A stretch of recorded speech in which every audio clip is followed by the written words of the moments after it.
तो मैं हूं अंकित अवस्थी, आप है मेरे साथ में एक मोस्ट अवेटेड सेशन में, और वो सेशन है व्लादिमीर पुतिन की भारत यात्रा। वेपन सुखोई 57 लिया कि नहीं, ब्रह्मोस को लेकर कोई बात हुई कि नहीं, या S-400 पर कुछ और मिलेगा कि नहीं, S-500 की जगह कुछ प्लानिंग हो रही है कि नहीं। आज के सेशन में हम जानेंगे कि क्या अमेरिका पुतिन की इस यात्रा से खफा हुआ होगा। सवाल था कि क्या केवल रूसी राष्ट्रपति ही आए या उनके साथ कोई और भी आया।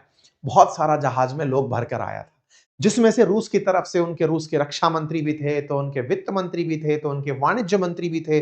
सब लोग यहां पर पहुंच रहे थे। रक्षा मंत्री से मुलाकात कर रहे थे, वित्त मंत्री से, वाणिज्य मंत्री से, रक्षा मंत्री भारत के तीनों सेनाओं के प्रमुख से, सीडीएस से, सबकी आपस में मुलाकात चल रही थी। यानी कि ये बिल्कुल वैसे ही है कि साहब केवल दूल्हा ही नहीं आया, दूल्हे के साथ दूल्हे के पापा, दादा, मामा, मौसा सब चल करके बारात में आए हैं। ऐसे ही केवल पुतिन नहीं आए, पुतिन का पूरा कैबिनेट उठकर इंडिया आया है। बड़े सारे व्यवसायी पहुंचे हैं और सभी लोग अपने अपने स्तर की वार्ताओं में बिजी हैं, जिन्हें आप कुछ तस्वीरों के माध्यम से देख सकते हैं। इन तमाम तस्वीरों में वाणिज्य मंत्री के साथ मुलाकात हो या वित्त मंत्री के साथ मुलाकातें हो, रक्षा मंत्री के साथ मुलाकातें हो, इनकी तस्वीरें बाहर निकल कर आती हैं। सब अपने समकक्ष अधिकारियों से, मंत्रियों से बातचीत करते हुए दिखाई पड़ते हैं। जैसा कि आप सभी जानते हैं कि 4 दिसंबर को रूसी राष्ट्रपति भारत की यात्रा पर आए, और आज जब आप इस सेशन को सुन रहे हैं उस समय संभवतः वो लौट चुके होंगे। आइए साथियों, आज के सेशन की शुरुआत करते हैं उनके आगमन से लेकर के अब तक जो भी घटनाएं घटित हुई हैं उनको सिलसिलेवार तरीके से डिस्कस करने की, क्योंकि पुतिन की यात्रा हो और दुनिया का ध्यान हम पर ना हो, यह कैसे संभव है, और जब पुतिन की यात्रा हो वो भारत के लिए कितनी मायने रखती होगी, ये आज के सेशन में आप और हम डिस्कस करने जा रहे हैं। आज दुनिया की हम वो प्रतिक्रियाएं भी जानेंगे जो उन्होंने फ्रस्ट्रेशन में दी हैं। कुछ लोगों ने तो पुतिन और मोदी दोनों को एक साथ ट्रोल किया है। आज के सेशन में सभी की चर्चाएं होंगी, समझने लगेंगे कि किस तरह से भारत ने पुतिन को साधते साधते वेस्ट को भी साध लिया। आइए शुरू करते हैं। कुछ तस्वीरें जिनके माध्यम से आप देख सकते हैं प्रधानमंत्री मोदी और पुतिन की मुलाकात हो रही है। बहुत गर्मजोशी के साथ दोनों मिलते हैं, गाड़ी में बैठते हैं, बहुत ही पारंपरिक तरीके से उनका वेलकम होता है। भारत के प्रधानमंत्री प्रोटोकॉल तोड़ के पुतिन को रिसीव करने पहुंचते हैं। उनका राष्ट्रपति भवन में स्वागत होता है, गार्ड ऑफ ऑनर दिया जाता है। दोनों देश मिलकर के अपनी तरफ से प्रेस कॉन्फ्रेंस करके मतलब लोगों को सवाल जवाब करते हैं। और सबका ध्यान इन दोनों की मुलाकात से ज्यादा जिस पर था वो ये कि ट्रंप इस पूरी घटना को किस तरह से रिएक्शन देंगे। हेडलाइंस में है delighted to welcome my friend president Putin to India, इस तरह की तमाम खबरें हेडलाइंस बनी। इसी वजह से आज के सेशन में हम जब चर्चा में हैं तो आपके सामने इस तरह से पार्टनरशिप के साथ ओवरव्यू क्या है, ट्रेड इकोनॉमिक पार्टनरशिप पर बातें क्या क्या हुई, एनर्जी पार्टनरशिप पर क्या बात हुई, ट्रांसपोर्ट कनेक्टिविटी, तमाम वो मुद्दे जो दोनों देशों के बीच डिस्कस हुए उनकी चर्चा आपके साथ करने जा रहे हैं। सबसे पहली शुरुआत एक वीडियो से, जिसमें प्रेसिडेंट पुतिन का जहाज भारत में पालम एयरपोर्ट पर लैंड होता है। कल की खबर है, शाम 7:30 बजे आप इसे लैंड होते हुए देख सकते हैं। जब ये जहाज लैंड होता है तो प्रधानमंत्री मोदी खुद पुतिन को रिसीव करने के लिए पालम हवाई अड्डे पर जाते हैं। सामान्यतया ऐसा बहुत कम बार होता है जब प्रधानमंत्री अपने गेस्ट को रिसीव करने के लिए एयरपोर्ट पर पहुंचे हों। ये जो नजारा आप देख रहे हैं, जिसमें प्रधानमंत्री रेड कारपेट वेलकम पुतिन को देते हुए दिख रहे हैं, और साथ में प्रधानमंत्री पुतिन का वेलकम और बहुत ही गर्मजोशी के साथ एक दूसरे से मिलते हुए तस्वीरें देते हैं। ये मायने दुनिया के लिए इसलिए भी खास हैं क्योंकि आखिरी बार जब 2021 में पुतिन भारत आए थे, तब भी कुछ इसी प्रकार से प्रधानमंत्री प्रोटोकॉल तोड़कर इन्हें रिसीव करने गए थे। तो सवाल बनता है, इसमें फिर नया क्या है अगर ऐसा रिसीव किया गया है। नया यह है कि आज पुतिन पूरी दुनिया की आंखों में अखर रहे हैं, विशेष रूप से पश्चिमी देशों की आंखों में अखर रहे हैं। वो ये मानते हैं कि पुतिन पर हमने इतना प्रेशर क्रिएट कर दिया है, क्योंकि आपको याद होगा बाइडेन जाते जाते ये कहकर बड़े खुश हुए थे कि हमारे चलते अब पुतिन दुनिया से आइसोलेट हो गए हैं। लेकिन ऐसे आइसोलेशन में कि जब रशिया यूक्रेन युद्ध चल रहा हो और वो बकायदा भारत में रेड कारपेट वेलकम पा रहे हो और भारत के प्रधानमंत्री प्रोटोकॉल तोड़ के उन्हें रिसीव करने जा रहे हो, तो ये सुर्खी बनना लाजमी है। वैसे आप सभी जानते हैं कि पुतिन ने भी मल्टीपल टाइम भारतीय डेलीगेशंस के लिए प्रोटोकॉल तोड़े हैं, चाहे फिर जयशंकर साहब की मुलाकात हो या डोभाल साहब की मुलाकात हो। पुतिन खुद उनसे व्यक्तिशः मिलने रशिया के अंदर प्रेजेंट रहे हैं। ऐसे में सवाल बहुत बड़ी सुर्खियों में ऐसे तैरने लगा कि पुतिन की इस मुलाकात में जयशंकर साहब उन्हें रिसीव करने के लिए जाएंगे, लेकिन यहां पर रिसीव करने के लिए जब प्रधानमंत्री खुद पहुंचे तो लोगों का ध्यान निश्चित ही इस ओर आकर्षित हुआ, क्योंकि प्रधानमंत्री का यहां पर पहुंचना एक्सपेक्टेड नहीं था। मीडिया में कुछ समय पहले तक कहा जा रहा था कि जयशंकर साहब उन्हें लेने जाएंगे, लेकिन प्रधानमंत्री पहुंचते हैं और उन्हें यहां पर रिसीव करते हैं। यह बात हेडलाइन बनती है कि प्रधानमंत्री मोदी ने पुतिन के लिए अपना प्रोटोकॉल तोड़ा। रशिया ने भी इसे बहुत बढ़ा चढ़ाकर लिया। रशिया के जो स्पोक पर्सन हैं, उन्होंने इसे बहुत बड़ी अपने लिए स्वागत के रूप में कंसीडर किया। प्रधानमंत्री उनके साथ अपनी तस्वीरें साझा करते हैं, और इन सभी चीजों में सबसे इंपॉर्टेंट रहता है कि जब रूस के साथ भारत इस तरह की बातें कर रहा हो और ट्रंप का 50% टैरिफ भारत इसलिए चुका रहा हो क्योंकि भारत पुतिन के साथ इस तरह की तस्वीरें साझा करता है। आपसे पूछा जाए कि एक तस्वीर की कीमत तुम क्या जानो, तो जवाब बनता है 50% टैरिफ ट्रंप की नजर में। ऐसा मैं क्यों कह रहा हूं? क्योंकि भारत पर रेसिप्रोकल टैरिफ 25% है और 25% टैरिफ प्यार के नाम पर चुकाया जा रहा है। भारत और रूस की जो ये मित्रता आप देख रहे हैं, इसकी कीमत प्रत्येक भारतीय 25% टैरिफ में चुकाता है जब वो अमेरिका को कोई सामान निर्यात करता है। इसलिए आप सबका कंट्रीब्यूशन इस तस्वीर में है, इसे देखना होगा। डोनाल्ड ट्रंप वही व्यक्ति जिन्होंने भारत और रूस पर टिप्पणी करते हुए एक मरी अर्थव्यवस्था बताया था, आज उन दोनों देशों की तस्वीरों ने लोगों को चौंका दिया। मेरे प्यारे साथियों, यहां पर एक और बड़ी आइकॉनिक घटना घटी, और वो घटना ये थी कि प्रधानमंत्री मोदी के साथ पुतिन बैठकर उन्हीं की गाड़ी में प्रधानमंत्री के आवास तक गए। ये जो तस्वीर आप देख रहे हैं, इसके बहुत मायने निकले। बहुत सी जगह सोशल मीडिया पर यह चर्चा का विषय रहा, जिसमें प्रधानमंत्री नरेंद्र मोदी पुतिन के साथ बैठ करके चल रहे हैं गाड़ी में। अब यहां पर गाड़ियों के बारे में बड़ी चर्चाएं हुई। आप जिस गाड़ी को देख रहे हैं, भारत में बहुचर्चित कार फॉर्च्यूनर है, जो कि टोयोटा कंपनी की है। ऐसे में प्रधानमंत्री इन्हें इस कार में ले जाकर क्या सिग्नेचर देना चाहते हैं, ये चर्चा का विषय जरूर होगा। सबके मायने हैं, अब ये तो खुद ही वो बताएं, तब की बड़ी बात है। हालांकि प्रधानमंत्री ने ऐसा बहुत से राष्ट्राध्यक्षों के लिए किया है कि उन्हें अपने कार में लेकर साथ निकले हैं। उनमें से चाहे वो ओबामा रहे हों, चाहे नेतन्याहू रहे हों, या फिर यूके के प्रधानमंत्री रहे हों। इन तमाम तस्वीरों के साथ फिर आगे की जानकारी निकलती है और पता चलता है कि प्रधानमंत्री उन्हें लेकर के अपने साथ अपने निज आवास पहुंचते हैं, जहां पर प्रधानमंत्री का साथ लोक कल्याण मार्ग पर जो निवास है, वहां पर पुतिन साहब और आप दोनों पहुंचते हैं। रात्रि के भोज की यहाँ पर व्यवस्था होती है। अपने दोस्त के स्वागत में पूरी तरह से सजाया हुआ प्रधानमंत्री का निवास होता है। प्रधानमंत्री यहाँ पर उन्हें रशियन भाषा में ट्रांसलेट की हुई गीता भेंट करते हैं।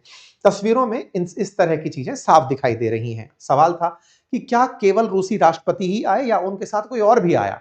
बहुत सारा जहाज में लोग भरकर आया था, जिसमें से रूस की तरफ से उनके रूस के रक्षा मंत्री भी थे, तो उनके वित्त मंत्री भी थे, तो उनके वाणिज्य मंत्री भी थे। सब लोग यहां पर पहुंच रहे थे। रक्षा मंत्री से मुलाकात कर रहे थे, वित्त मंत्री से, वाणिज्य मंत्री से, रक्षा मंत्री भारत के तीनों सेनाओं के प्रमुख से, सीडीएस से, सबकी आपस में मुलाकात चल रही थी। यानी कि ये बिल्कुल वैसे ही है कि साहब केवल दूल्हा ही नहीं आया, दूल्हे के साथ दूल्हे के पापा, दादा, मामा, मौसा सब चल करके बारात में आए हैं। ऐसे ही केवल पुतिन नहीं आए, पुतिन का पूरा कैबिनेट उठकर इंडिया आया है। बड़े सारे व्यवसायी पहुंचे हैं और सभी लोग अपने अपने स्तर की वार्ताओं में बिजी हैं, जिन्हें आप कुछ तस्वीरों के माध्यम से देख सकते हैं।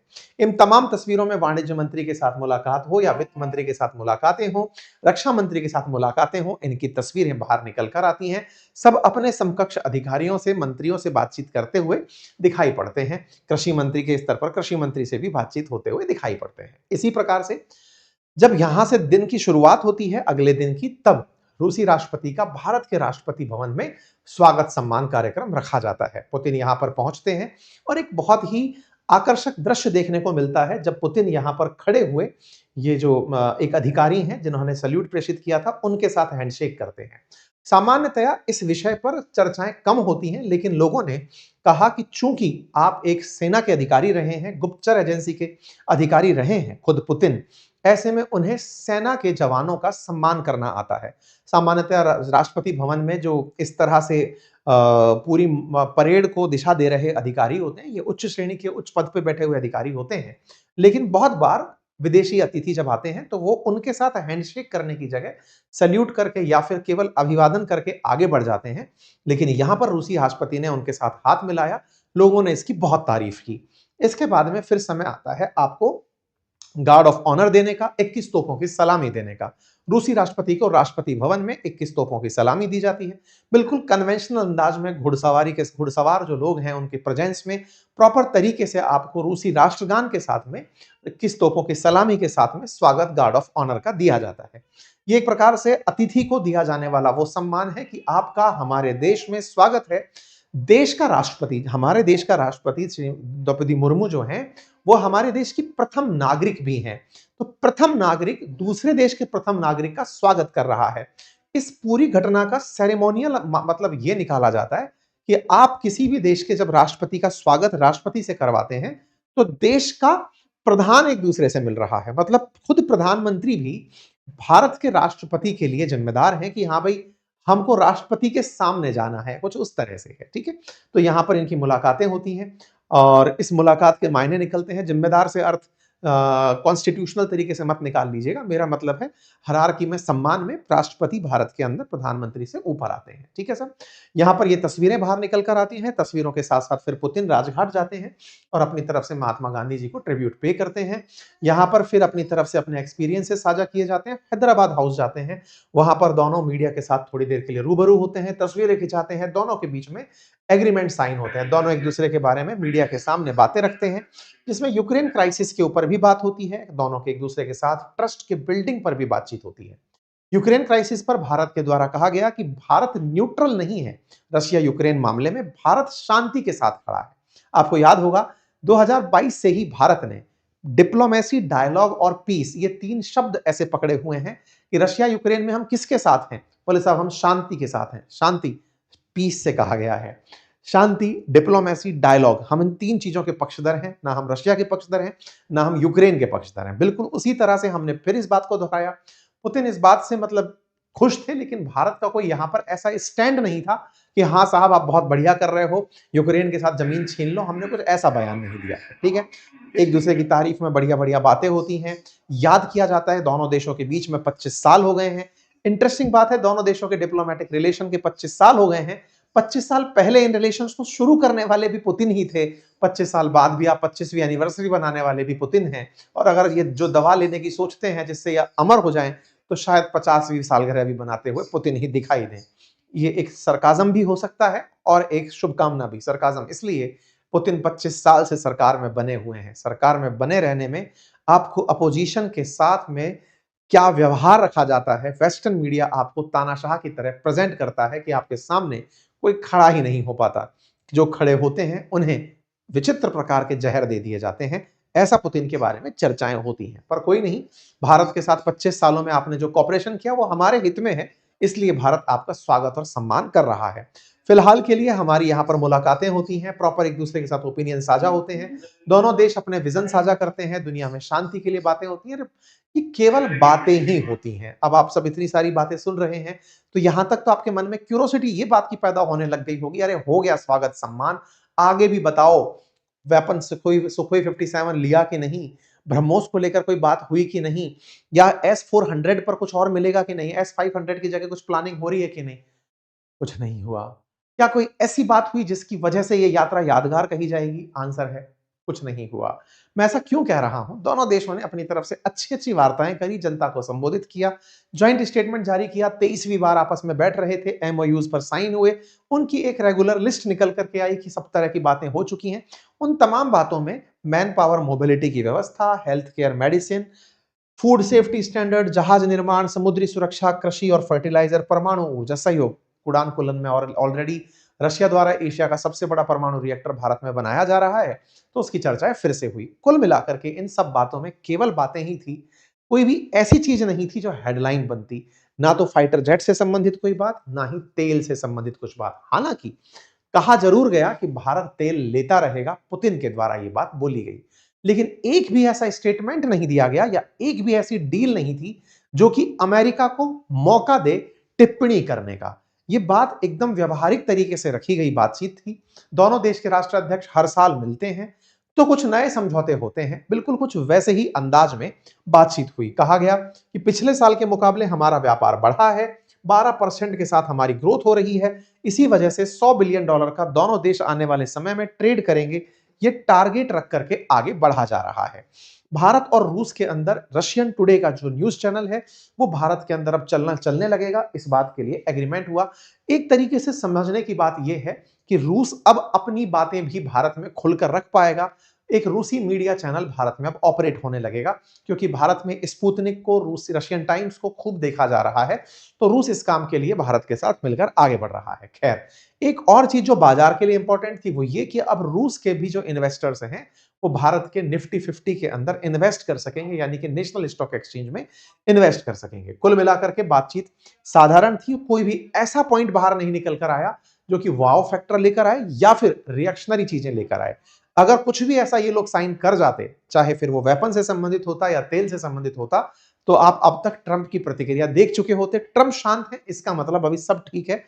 पैमाना यही है कि ट्रंप खफा हुए कि नहीं, ट्रंप की प्रतिक्रिया मतलब कुछ भारत ने किया होगा, ऐसा कुछ नहीं था। कुल मिलाकर के दोनों देशों के बीच में साधारण बातचीत हुई, दोनों देशों ने जो चल रहा है उन्हीं पर बातचीत करते हुए चीजों को आगे बढ़ाया। अब इसके साथ साथ जब ये सब चीजें चल रही थी तो बात निकल कर आई कि दुनिया ने क्या रिएक्ट किया। ब्लूमबर्ग नाम के एक न्यूज चैनल ने कल के दिन एक फेक खबर फैला दी और कहा कि $2 बिलियन का भारत ने सबमरीन डील कर लिया है रूस के साथ, लेकिन अगले ही दिन वो खबर गलत निकली। ये न्यूज भारत के अंदर पब्लिक हुई और उसमें बताया गया कि ऐसा कोई भी डील साइन नहीं हुआ है। पीआईबी के अंदर इसका फैक्ट चेक किया गया। ठीक इसी तरह से दुनिया भर की मीडिया ने, चाहे नेक्स्टा रहा हो, चाहे रशिया रहा हो, चाहे बीबीसी रहा हो, दुनिया भर के न्यूज चैनल्स ने, अल जजीरा ने, फाइनेंशियल टाइम्स ने, तमाम वाशिंगटन पोस्ट ने, स्काई न्यूज ने, सबने इस खबर को कवर किया। सीएनएन ने तो ये लिखा कि एक तरफ अमेरिका से ट्रेड डील की बात और दूसरी तरफ इतना वार्म वेलकम पुतिन का, क्या भारत दोनों को मैनेज कर पाएगा? बड़ा सवाल है, लंबे समय से लोग इसी का आंसर खोज रहे हैं। ऐसे में सबसे सवाल यह भी बचा रहा कि क्या अल्टीमेटली पुतिन भारत जाकर कुछ करना चाह रहे थे या दुनिया को केवल यह बताना चाह रहे थे कि देखो अभी भी हम जिंदा हैं, हमारा दुनिया में अभी भी स्वागत होता है। क्या यही बताने के लिए पुतिन गए थे? पाकिस्तान के अखबारों ने भी इस खबर को कवर किया, दुनिया भर के अखबारों ने इस खबर को अपने अपने स्तर पर कवर किया, जिसकी तस्वीरें निकल करके आपके सामने कुछ इस तरह से चल कर आई।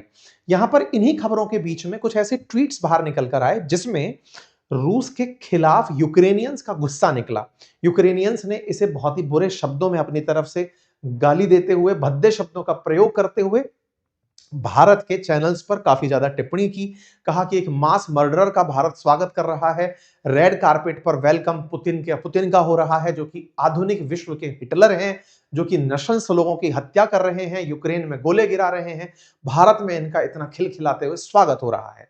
यूक्रेनियंस बुरी तरह चिढ़े हुए थे, तो लोगों का जवाब निकल कर आया कि अगर पुतिन ट्रंप से मिले तो कोई दिक्कत नहीं, लेकिन अगर पुतिन ट्रंप से मिले, शी जिनपिंग से मिले, मैक्रोन से मिले तो कोई दिक्कत नहीं, लेकिन भारत से मिले तो लोगों को इस बात से दिक्कत होने लगती है। लेकिन कोई बात नहीं, लोगों को प्रतिक्रिया का मतलब अधिकार है, तो लोगों ने उसी हिसाब से प्रतिक्रिया दी। कुल मिलाकर के दोनों देशों पर लोगों की टिप्पणियां खूब सारी आई, पर सभी लोगों ने ट्रंप का भी खूब सारा मीम मार्केट बनाया। इस बीच में ट्रंप और ये वापस से निकलकर वायरल हुआ, जिसमें कि सब तेरी वजह से हुआ है, पर बोले मैंने किया क्या है टाइप से इस तरह का मीम बाहर निकल कर आया। एक और मीम बाहर निकल कर आया जिसमें कहा कि लो अब बर्नौल लगाओ। कुल मिलाकर के दुनिया में प्रतिक्रिया का दौर ज्यादा था। इस यात्रा से उम्मीदें लोगों को बहुत थी, लेकिन इन्हीं उम्मीदों के साथ भारत की एक डिप्लोमेसी जो लोगों को समझ में आई वो ये कि हम रूस को भी साध गए और हम ट्रंप से भी कोई रिएक्शन नहीं दिलवा पाए।